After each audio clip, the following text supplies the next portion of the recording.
บัดนี้เป็นครั้งที่8ตรงกับวันที่8สิงหาคม2569ข้าพเจ้านายณัฐวุฒิสงแก้วขอเป็นวาจาถวายเขี้ยวเสียงสดสัตยาพุทธมนต์ถวายเป็นพุทธบูชา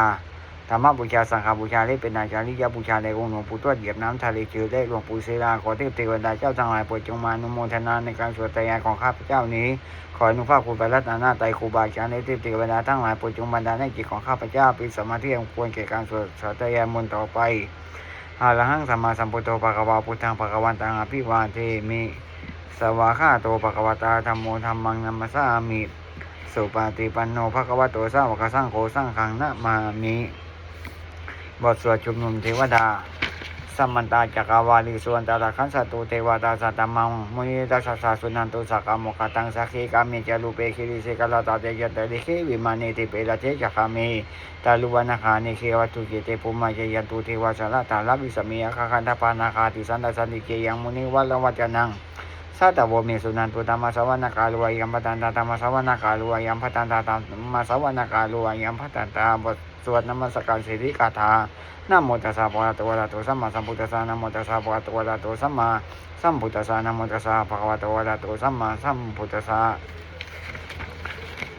วัดไตรสรณคมพุทธังสรณังคัจฉามิธัมมังสรณังคัจฉามิสังฆังสรณังคัจฉามิตุติยัมปิพุทธังสรณังคัจฉามิตุติยัมปิธัมมังสรณังคัจฉามิตุติยัมปิสังฆังสรณังคัจฉามิตติยัมปิพุทธังสรณังคัจฉามิตติยัมปิธัมมังสรณังคัจฉามิตติยัมปิสังฆังสรณังคัจฉามิบทสวดสัจจกิริยาคาถานันทิเมสานังอัญญังพุทโธเมสานังวรังเอเตนะสัจจวัตเตนะโสติเมวันตุสัพพทานันทิเมสานังอัญญังธัมโมเมสานังวรังเอเตนะสัจจวัตเตนะโสติเมวันตุสัพพทานันทิเมสานังอัญญังสังโฆเมสานังวรังเอเตนะสัจจวัตเตนะโสติเมวันตุสัพพทาคาถาพระพุทธเจ้า28พระองค์ตังเมสาธิโกมังสุเลโสอะปะนะปะสุสุปิอัตสิติปุวิสิเวกุโคกะโคนะมาเมียง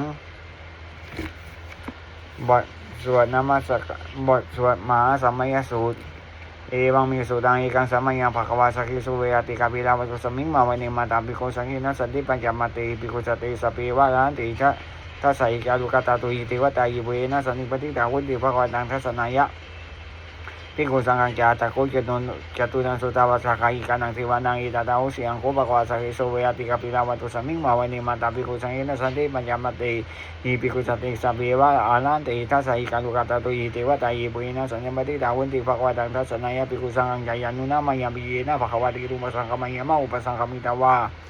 ภควตุสันนิกิปจิกาตาปัสสยามัติยาตาโคตาเทวตาเสดาปินามะภาวะปิโสสัมมัทิตังวามังปัสหังปัสสันนิยะปัสสติตังวามังสัมมิจยะอิวะเมวะสุตาวาเสสุเตวิสุวรรณะอิตาวะภควตุปุตตะปตุลังสุอาตาโคตาเทวตาภควันตังอภิวันติตวาเอกมันตังอาตังสุเอกมันตังทิตาโกเอกเทวตาภควตุสันนิเกอิมังอาตังอปัสสิมาสมัยโยมาปาวันสัมมิงเทวะไตรยสัมมาคตาคาตมัยมังธรรมสัมมัยังทังกิตายิวะปาราติสังฆังปิยตาโควะปาราติวะตาภควตุสันนิเกอิมังอาตังอปัสสิตาลาปิกาวุสัมมันทังสุจิตังอัตโนสมมังสุสารเทวะเนตานิกายตวะอินทานิยานิลักขันติปฏิตาติอัตถะโควะปาราติวะตาภควตุสันนิเกอิมังอาตังอปัสสิเสตวะขีลังเสตวะปริหังหิตังขีลังวะจามะเมจาเตจลันติสุตาวิมาลายะกุมตาสุตันตาสุนาคาติอัตถะโควะปาราติวะตาภควตุสันนิเกอิมังอาตังอปัสสิเยเกกิพุทธังสรณังคตาเสนาเตเกกัมมิสันเตปยะปุญญมายะมานุสังเถียงเทวะกายายังบริมุสันติติยาตาโคภควะปิกวะมันติสิกิปุยนะปิกเวทัสสะโสโลกาตาตุโสเทวตาสันนิมัติตาหุนติตถาคตังทัสสนายะปิกุสังฆังเยปิเตปิกเวอายุสวติมันทานังอตุสัมมาสัมพุทธะสัมปิภควตานังเยตปะละมังหิวะเทวตาสันนิมัติตาอายุสุเสตาปิมายังอิตระหิเยปิเตปิกเวปวิสันติอนาคตมันทานังอตุสัมมาสัมพุทธะสัมปิภควตานังเยตปะละมังหิวะเทวตาสันนิมัติตาปวิสันติเสตาปิมายังอิตระหิอาคิจิสัมมิปิกเวเทวกายานังนามานิกิจายิสัมมิปิกเวเทวกายานังนามานิเตสัมมิปิกเวเทวกายานังนามานิตังสุนัตตาสาธุกังมานาสิกาโลตัมปัสสิสัมมิเตวังพันเตติโคติเปโคภควโตปัจเจโสสุภควายตาตาวุจะสีโลกามันุกัสสามิยะทัพปุมาตาตาสิตาเยสิตาคิริกาปลังไปนันตสัมมิตาปุถุสยามวสาลีนาโล โลมะอังสัมปิสัมพุโนตาธรรมนัสสะสุทธาวิปัสสนามนาวิลาปิโนปัตตาสติยะจวาวะนิกปิลาวัตเวตาโตมาตัยสัตตาสาวกิสัสสิยะเตเทวะกายาปิกันตาเตวิจานาตาปิกาโวเตจะปามะกังสุตังพุทธัสสะสาสนังเตสัมปตุลาวุญญาณังอามานุสานาตัสสนังอภิเกสตมันตังโคสาสังอาตาสัตตาลิงสัตตังเอเกสสานังอามานุสานามังตังสุวะเปเกนังตัมมันตังโคติสาสปามุจาอุนัพยาสปังอาปิญญายาวาวกิรวานาจักขุมาตาโตมาตัยสัตตาสาวกิสัสสิยะเตเทวะกายาปิกันตาเตวิจานาตาปิกาโวเยวงกิเตสามิขิลังยานุปุปะโสสัตตะหังอาสายะขาวะ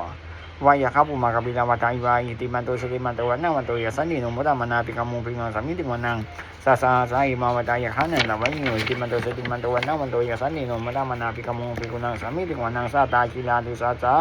ยะขันนันตะวันนิโนอิติมันโตสติมันโตวันนาวันโตยะสันนิโนมุตตะมนาปิกามุปิโนสามิติวันังเยเจเตกโสปัสสะสาสาสายะขันนันตะวันนิโนอิติมันโตสติมันโตวันนาวันโตยะสันนิโนมุตตะมนาปิกามุปิโนสามิติวันังเวสามินตาปัญญาสัตตายะขันนันตะวันนิโนอิติมันโตสติมันโตวันนาวันโตยะสันนิโนมุตตะมนาปิกามุปิโนสามิติวันังกูมิโลลัสสะไกโกเวปุตตะสานิเวสนังปิโยนังสะปิโยนังสัตตาสาสังยะขันนังปิรูปัสสติกูมิโลลัสสะไกโกโสปัสสามิติวันังปุริมาจาริสังราชาตาโตปัสสะสติกันตะปะปะนังอธิปติมาราชยสันติวุตตะปิราสาบาวุตตะนะมามะปะลาอิติมันโตสติมันโตวันนาวันโตยะสันนิโนมุตตะมนาปิกามุปิโนสามิติวันังตากินันจาริสังราชาวิโรหุตตะปัสสะสติคุมพันตานังอธิปติมาราชยสันติวุตตะปิราสาบาวุตตะนะมามะปะลา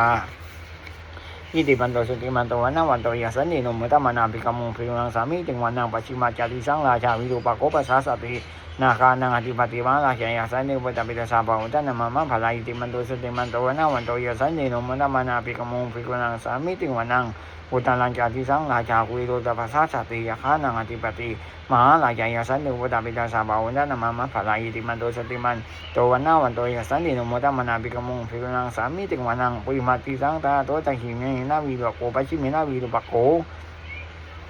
กุวิโรบุตรังทิสันกัตตาโรเตมาราชาสัมมันตาเจโตทิสาทัตถะละมานาดังสุวรรณิกปิลาวัตวีเทสังมายาวิโนทัสสะคูอาจานิกาสัตตมายากุเตนตุวิเตนตุวิปุจจวิปุโตสังหะจันทานุกามาเสโตจักกินุมันตุนิมันตุจาปานาโตปะมัญโยตะ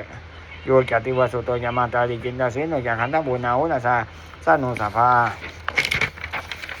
อาโคปัจจสิโกเจวัตติมปลุโสดิยาวสัตตาอิเตจันนิจาราชานุกันตปะปะสังฆาจุปิมุตตะมนาปิกามุปิกุนังสามิติวันังหาตาโกนาภาสานาคาเวสลาชานสาตัสสกากัมตะสัตตาลาอาโคปัญญคาสังย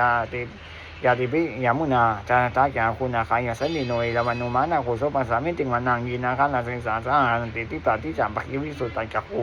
เวียยาสติวันามัชปตาจิตาราสุปนาอิติเตสานามังอภัยยันตตานาคาราชานามาสิสุมานาโตขิมามะกสิพุทโธสนายิวาจายิวาวังยันตานาคาสุปนา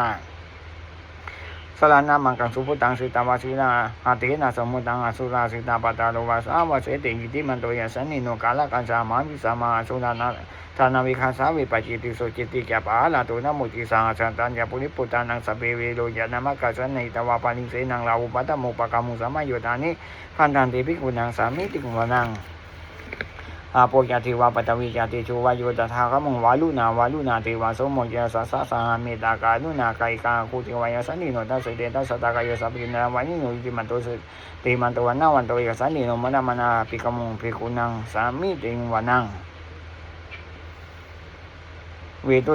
จาติวาสานิจาสมาจตุเวยามาจันทังสุเมนสาเทวาจันดามะโคปุลักขิตาสุยันสุเมนสาเทวาสุยามะโคปุลักขิตานาคันดานิปุลักขิตาวากุมันตาวาลากาวสุนังวะสมุเจตุกะเสตุสักโกบะกะบินทัตโตทัสเสเตตัสสตากายสัพเพนันตวานิโนอิติมันโตสติมันโตวันนาวันโตยสันนิโนมตมนาปิกามุปิกุนังสามิติวันังหาตังกุสาปุเตวาสารามัสิขานิวะอนิตากาจารุจาจาอุมาปุปานิปัสสินิปัสสิโนวัดุนาสาหาธรรมจาจุตาจุนิสักกาสุเลยดุจยาโคคุวัสามวานิสิโนตัสเสติตัสสะตากายสัพเพนาวันอนันตวานิโนอิติมัตโตสติมัตโตวันนาวันโตยสันนิโนมตมนาปิกามุปิกุนังสามิติวันังสัมมานามาสัมมานามนุสามนุ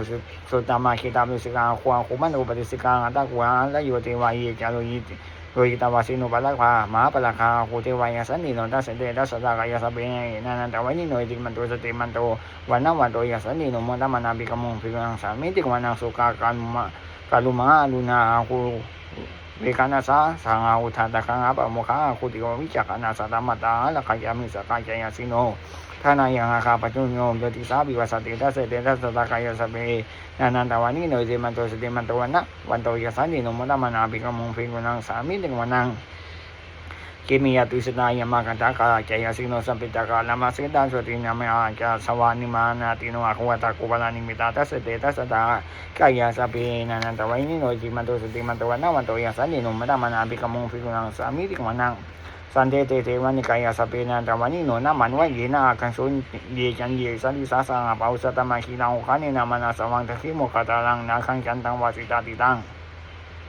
สุปมาปนามาโตจะพุทธาอิตามันโตสังสันนังกุมาโลติโสจะโสมกสามิติวันังสาสปมาโลกานังมาปามันพิธิตาอุปปานโนสติมันโตพิสมกายโยยัสสิโตสติสาอิสลากุมันติกามสวัสดิโนเตสันจะมัสสะโตอาคาริโตปานิวาริโตเตจะสัพเพยปิกันเตเสนเตเตเวสัพพมัจจิมานาสินาปิกามิปัสสะกานาสัมมันติยังอิตากานาตัมปัตตาตาลาเขนะปัตถมัตตุสัมมันตาปานิวาริตามาวุโมจิตาโกจินังอิติตาตามาสินุกานาเสนังอภิสังหิปนินาจัลมัจฉกัตสลังกตาวานะเพลวังยันทาโปโลสักโกมิโกตานายโตสมิสโกตาตาโสปัจโยตาวัติสังกุตัวอาศัยังวาเสดัมจัสปังอาปิญญายาวาวะคิตมานาจักกุมาตาตุมันเดยิสันตาสาวะเกสัจนิรัตติมาลาเสนาปิกันตาเตวิจานาตาเทกโวเตจะปะมะกาลุสตามุตตะสาสนาวิตาลคีปะกมุนิสันโนมาปิสยุงสัพเพวิสิตาสังฆมาปะยติตายสันติโนโมตันติสังฆปุเตสาวกาเตสันนิสุตาติ